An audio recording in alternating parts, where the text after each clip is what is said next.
Donc bonjour Mathieu, donc on se retrouve du coup dans le cadre d'une vidéo qu'on réalise pour nos études au CESI, donc qui va tourner sur une série de vidéos autour du Green IT. Et aujourd'hui on va se focaliser plus précisément, notamment sur tout ce qui va être l'impact technologique. Donc moi par mon expertise je parlais plutôt de tout ce qui va être logiciel, et donc toi tu vas nous parler vraiment de tout ce qui va être technologie, infrastructure, réseau et cloud computing. Donc du coup par exemple, est-ce que tu peux nous dire un peu en quelques mots, recontextualiser déjà un peu le Green IT et quel impact il a dans les infrastructures et qu'est-ce que peut apporter le cloud justement pour ces problématiques? Nous sommes entourés de toutes sortes de technologies dans notre quotidien. Celles-ci ont un impact écologique fort, notamment. Et tellement c'est transparent pour l'utilisateur, on ne s'en rend pas compte. Donc c'est là la démarche Green IT, comment le réduire, comment limiter l'empreinte carbone dans notre quotidien et dans l'utilisation qu'on peut avoir. Prenons en exemple les data centers. En 2019, cela représentait 1% de la consommation énergétique mondiale, ce qui est un taux impressionnant et elle est aussi en constante augmentation. Donc les acteurs du cloud avancent un argument environnemental phare, la mutualisation, qui est un véritable graal de la meilleure gestion des ressources. Et donc cela n'est pas si simple, et donc nous allons voir à travers quelques idées reçues que je vais te poser, voir si effectivement le cloud est-il green ou pas. Ah ouais, donc il y a peut-être un peu de greenwashing là, on nous vend des prestations comme quoi elles sont écologiques et non en fait, peut-être derrière. Il y a quelques, ouais justement, il y a quelques idées reçues qui fait qu'en fait on peut penser que le cloud est peut-être green, mais en fait il ne l'est pas. D'accord. Donc le cloud est-il green car il permet de réduire le nombre d'équipements ? Oui, forcément, on en a moins dans son entreprise. C'est vrai. En effet, la virtualisation des équipements avec un fournisseur de services permet la mutualisation, l'optimisation et la diminution des moyens physiques. Donc c'est partiellement vrai. Car en fait derrière il y a aussi des serveurs physiques pour faire tourner l'infrastructure. Et il y a aussi une forte consommation en télécommunication, donc la bande passante, les équipements pour se connecter justement. Donc c'est pas tout à fait vrai, mais ça s'y rapproche. Et puis de toute façon, tu es comme obligé d'avoir ton infrastructure réseau pour interconnecter les ordinateurs au sein de ton entreprise. Donc, c'est voilà. ça, donc en fait, même si on pense que utiliser des services cloud tels Amazon, Google et tout ça, ça permet de réduire l'empreinte carbone, en fait derrière il y a aussi une infrastructure qui permet justement de bénéficier de ces services. Donc finalement c'est pas tout à fait green de ce côté-là, quoi. Ouais, en fait, ça faut peut-être essayer de trouver le juste milieu et évaluer, par exemple pour un service donné, j'ai besoin de tant de puissance, est-ce que c'est pas plus intéressant de l'héberger chez moi plutôt que le mettre dans le cloud et du coup faire transiter toute la bande passante sur des connexions internet. C'est surtout la bande passante qui demande beaucoup de consommation énergétique. Mettons, tu es une entreprise, tu as énormément de données que tu as besoin d'utiliser au sein de ton SI, par exemple typiquement de la vidéo. Si tu mets tout dans le cloud, tu vas transférer des téraoctets tous les jours, alors que si tu es sur ton réseau local, finalement tu passerais pas par Internet et du coup tu consommerais peut-être moins d'énergie, quoi. Privilégier le maximum une installation sur site et après peut-être avoir besoin de services cloud pour avoir une redondance par exemple, mais le limiter l'utilisation. Mais après peut-être à contrario, je vois certains cas d'usage, par exemple ça peut être un site internet ou une API, chose comme ça, où du coup on va pouvoir peut-être plus facilement avec le cloud ajuster la puissance par rapport à nos besoins et de ne pas avoir un serveur qui tourne à 20% de sa puissance. Exactement, H24. C'est ce que j'allais te parler D'accord, okay, dans une autre idée reçue que je voulais te demander. Le cloud est-il green car il réduit l'empreinte de gaz à effet de serre des collaborateurs ? Selon toi ? Je pense que ça doit dépendre quand même des usages. Ouais. Mais en permettant l'accès universel aux données, justement, avec les services cloud, ça améliore par la même occasion le travail collaboratif. Donc, par exemple, en prenant, pour répondre à la question, donc c'est vrai, car en prenant, par exemple, une journée de télétravail, en considérant une distance domicile-travail de 10 km, ça permet d'économiser, de réduire d'environ 220 kg par an de CO2. Donc pour donner une idée, ça représente 12 jours de chauffage au gaz. Donc là, effectivement, ça permet vraiment de diminuer l'impact des collaborateurs sur... Oui, c'est vrai. Dès qu'on va augmenter la distance travail-domicile, où on va être sur des mobilités carbonées, voitures, où il n'y a pas de transport en commun, choses comme ça, là, on va vraiment avoir un gros bénéfice. Quoi, oui. ouais. Donc en réduisant ses trajets domicile-travail, donc avec l'essor du télétravail justement avec la pandémie de Covid-19, ça permet du coup d'avoir un impact positif sur l'écologie. Du coup, c'est là que les solutions cloud, SaaS et compagnie permettent de mettre en place ce genre de choses-là. Quoi. On n'est pas obligé d'être dans l'entreprise pour bénéficier des différents services présents. Quoi. D'accord. C'est ça. Okay. Donc, une dernière idée reçue, le cloud est-il green car côté data center, il mutualise les besoins ponctuels de puissance ? En théorie, oui. Eh ben en fait, c'est faux car en effet, l'un des principes du cloud est de pouvoir utiliser toute la scalabilité dont il dispose. Donc c'est faux car l'externalisation impose un niveau de service adéquat pour proposer l'offre aux utilisateurs. Et donc il y a un surdimensionnement pour répondre aux besoins justement de leurs clients. Donc en fait, finalement, les fournisseurs usent aussi du marketing pour pallier justement à ce manque d'utilisateurs et donc de pouvoir utiliser toute la capacité dont ils disposent.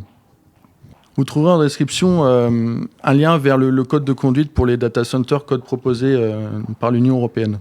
D'accord.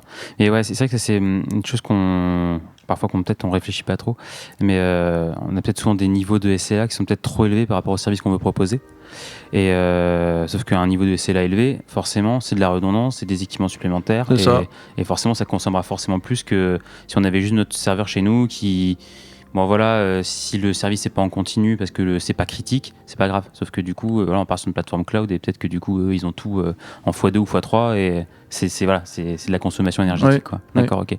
Ouais, donc faire attention à ces sujets. Faire attention aussi, car du coup, finalement, ils proposent des services, mais ils essaient aussi de rentabiliser derrière tout le fonctionnement. Donc, ils ont besoin aussi de remplir en quelque sorte leur capacité. Et donc d'utiliser au maximum leur infrastructure pour rentabiliser les investissements qui sont énormes sur un data center. C'est assez conséquent. Donc il y a plein de sujets de réflexion là, notamment au travers du cloud. Et c'est vrai que c'est une évolution vraiment des usages qui est apparue vraiment avec cette explosion là. Mais on voit aussi côté plutôt développement. Il y a eu vraiment tout un passage en fait là durant ces dernières années. C'est vrai qu'on refait un peu l'historique. À l'époque, on avait un serveur physique, on faisait notre application. Souvent, en plus, c'était du code compilé. On le mettait sur le serveur et les actions se limitaient souvent à ça. Et on a commencé à avoir la virtualisation, donc qui apporte forcément plein de bénéfices, plein de choses bénéfiques. On peut avoir transporté notre machine virtuelle avec notre applicatif sur différents serveurs, faire des sauvegardes, choses comme ça. Par contre, on vient rajouter forcément un niveau de complexité. Et du coup, notre code qui à la base pouvait tourner de manière native sur le poste va du coup tourner avec une couche d'abstraction. Donc on va forcément avoir une consommation supplémentaire. Et après, on va rajouter tout ce qui va être langage transpilé ou alors compilé pour une machine virtuelle. Typiquement, on va avoir Java et C#. Ou après, les langages transpilés, tout ce qui va être JavaScript, Python. Une machine, avec des machines virtuelles, choses comme ça, permettent d'avoir beaucoup plus de portabilité, de pouvoir faire des snapshots, choses comme ça, et on peut plus facilement aussi modifier le code sans avoir besoin de recompiler à chaque fois. Mais à quel coût, en fait, voilà. Même si d'un point de vue entreprise, les équipes vont peut-être aller plus vite, vont faire des meilleurs développements, des développements plus qualitatifs, donc plus faciles à maintenir, mais c'est un coût forcément économique et écologique. Et c'est vrai que dans le développement d'un applicatif, le coût de l'énergie est quasiment infime par rapport au coût humain qu'on va avoir. Donc c'est vrai que c'est pas un point de réflexion souvent qui remonte. Combien ça va coûter en énergie à faire tourner mon application. Ça rentre quasiment jamais en critère à part pour certains applicatifs où on va faire de l'embarqué, où là on va tourner sur des batteries, ou alors c'est alimenté par panneaux solaires, où là c'est des choses critiques. Mais pour la plupart des technologies web, des choses comme ça, ou même ça peut être de l'ERP ou autre, ça rentre pas du tout en compte. D'accord. Et c'est vrai que ça, c'est une grosse problématique, et en plus avec l'avènement du DevOps, donc qui apporte plein de bonnes choses, bien sûr, ça va éviter de gâcher du temps humain, on va un peu désiloter tout ça, mais c'est vrai que plus ça va aller, plus on va rajouter des outils. on va faire de l'intégration continue, de la livraison continue. Donc on va avoir des serveurs qui vont récupérer notre code, qui vont construire les applicatifs, qui vont les mettre dans des machines virtuelles ou les containeriser. Tout ça, ça va être des actions automatiques supplémentaires. Et souvent on se dit, bon voilà, ça prend un peu de temps sur un serveur, donc le coût est minime, peu importe. Mais du coup, à chaque fois, ça fait rajouter encore des actions dans le cycle de vie un peu du logiciel qui consomment de l'énergie. Et ça, on le voit après d'autant plus qu'on va faire des scans de sécurité, qu'on va faire des analyses statiques de code. Et après, on se retrouve souvent avec des pipelines énormes, avec énormément d'étapes, avec plein de petites choses en fait qui vont consommer du temps CPU et qui du coup vont impacter vraiment la consommation en fait de l'applicatif. Mais il y a très peu de prise en compte justement de ces problématiques-là. Alors je pense que toi on le voit beaucoup plus peut-être côté serveur où quand un DSI va vouloir investir dans une nouvelle infrastructure, il va peut-être faire attention à prendre des serveurs plus écologiques, plus économiques. C'est vrai qu'avec le temps, là, les serveurs commencent à être de plus en plus équipés en nombre de cœurs, mais diminuent la fréquence du processeur, justement. Ouais, et puis ils sont peut-être même plus performants, on graphe de plus en plus fin, donc du coup on a besoin de moins d'énergie aussi, et on arrive à mieux mutualiser. C'est vrai que si tu as une alimentation pour un serveur qui fait 64 cœurs, ou alors tu as 10 alimentations pour l'équivalent cœur, mais avec plein de serveurs différents, je pense qu'en niveau performance énergétique, tu es bien au-dessus, quoi. Mais ça, il y a une prise de conscience, je pense, plus côté matériel, mais c'est vrai que côté logiciel, il n'y a pas du tout. Et c'est vrai que quand on voit les langages les plus populaires actuellement, on va voir JavaScript et Python qui se battent en haut avec Java qui est pas très loin. Surtout les deux premiers, c'est des langages qui sont vraiment énergivores. Parce que là, il n'y a pas du tout de compilation, c'est vraiment interprété à la volée. Et c'est ce qui est le moins performant d'un point de vue énergétique. Donc ça va prendre énormément de cycles CPU, ça va prendre beaucoup plus de mémoire. Et c'est vrai qu'il y a tout un travail à faire là-dessus, notamment pour les développeurs, de se dire, est-ce que pour tel applicatif, d'un point de vue vraiment écologique, c'est pas plus intéressant de le faire dans un langage bas niveau.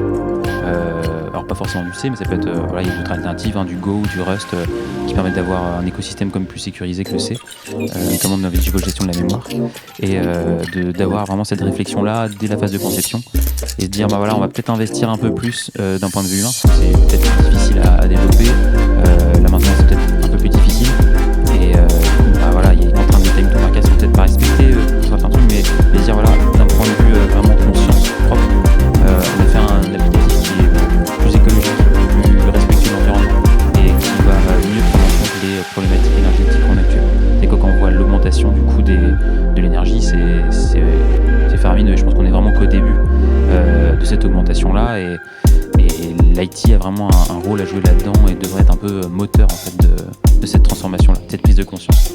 Et voilà. Et donc là, il y a un travail énorme à faire d'un point de vue logiciel. Mais on verra bien si les développeurs prennent ça en compte, et si bien sûr le top management aussi se dit c'est pas grave, on va peut-être payer nos applicatifs un petit peu plus cher, mais derrière on va avoir un vrai impact au niveau de la consommation. On a commencé par les études justement de développement au tout début de l'application pour justement impacter clairement ça dépend vraiment de ça en amont, et de l'intégrer avant de commencer justement à travailler sur l'application en elle-même. D'intégrer le coût écologique et énergétique d'un applicatif dans le coût global de l'application, même si ça représente en termes de coût financier pur une petite fraction. D'un point de vue, on va dire, éthique, parce que c'est pas quand même intéressant de réfléchir sur ces questions-là et de faire attention justement à la consommation des applicatifs. Et voilà. Et donc merci d'avoir regardé cette vidéo, et à très bientôt.